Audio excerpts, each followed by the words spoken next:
Hi everybody and welcome. Today I have Sennheiser Momentum TWS 4 and I'm going to show you how to fix the issue when only one earbud is working.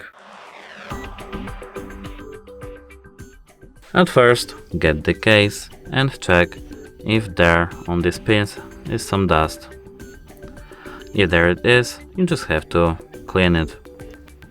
After that you have to bring this broken earbud and check if there is some dust. If there it is, you just have to clean it. Then check if your earbud is working and if it's charging. If it doesn't work for you, you just have to go to the settings and click connected devices. Here you just have to click disconnect and connect back to your headphones. Now, after that, if it doesn't work for you, you have to hard reset them.